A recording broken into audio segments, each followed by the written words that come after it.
اعوذ باللہ من الشیطان الرجیم بسم اللہ الرحمن الرحیم۔ آج ہمارا جو سبق نمبر 5 سورۃ البقرہ آیت نمبر 5 اولئک علی ھدی من ربہم واولئک ھم المفلحون، بہت ہی آسان ترکیب ہے۔ ترکیب تحت المعنی کے تحت پہلے اس کا ترجمہ کر لیتے ہیں۔ اولئک علی ھدی من ربہم، وہی لوگ اپنے رب کے راستے پر ہیں، واولئک ھم المفلحون، اور وہی نجات پانے والے ہیں۔ اولائی اس میں اشارہ ہے، اور اس کو اس میں اشارہ کہہ لیں، موصوف کہہ لیں، یا مبدل منہ یا مبین کہہ لیں۔ کاف حرف خطاب ہے۔ الناس، یہ الناس جو ہے یہاں معصوف مشار الیہ بن جائے گا، صفت بدل یا عطف بیان، لیکن ایک ہی ترکیب زیادہ بہتر رہے گی۔ ہم اولئک کو اس میں اشارہ موصوف بنا لیتے ہیں، اور الناس جو محذوف ہے اس کو صفت بنا لیتے ہیں۔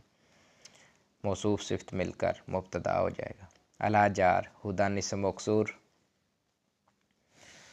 مجرور اس کا محذوف ہے، جار مجرور مل کر متعلق ہوا کائنون موصوف کے، تو پھر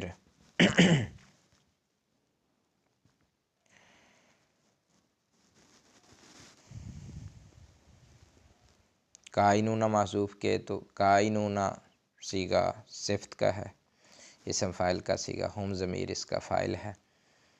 اسم فاعل اپنے فاعل اور متعلق سے مل کر شبہ جملہ ہو کر خبر ہو کر یہ موصوف بن گئی۔ من جار ربہم، مرکب اضافی ہو کر مجرور، جار مجرور مل کر متعلق کائنون موصوف کے،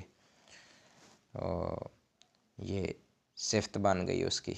موصوف صفت مل کر مجرور، جار مجرور مل کر ظرف مستقر خبر ہوئی، مبتدا خبر مل کر جملہ اسمیہ خبریہ مستأنفہ۔ واولئک ھم المفلحون میں واو عطفہ ہے، اولائی کی ترکیب اوپر گزر چکی ہے، یعنی کہ اولا اس میں اشارہ، اور الناس مشار الیہ صفت بن جائے گی۔ تو ہم ضمیر فصل ہے، اور المفلحون یہ خبر بن رہی ہے، تو ہم ضمیر منفصل مبتدا ہے، المفلحون خبر، مبتدا خبر مل کر جملہ اسمیہ خبریہ ہو کر خبر ہوئی اولئک کی۔ اولئک مبتدا اپنی خبر سے مل کر جملہ اسمیہ خبریہ۔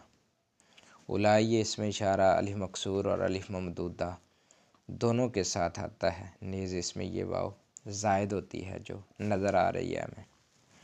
ویسے تو الف مکسورہ وہ ہوتا ہے جو اسم کے آخر میں واقع ہو اور کھینچ کر نہ پڑھا جائے، اور نہ اس کے بعد حمزہ ہو، اور الف ممدود وہ ہوتا ہے جو اسم کے آخر میں ہو اور کھینچ کر پڑھا جائے اور اس کے بعد حمزہ بھی آ جائے۔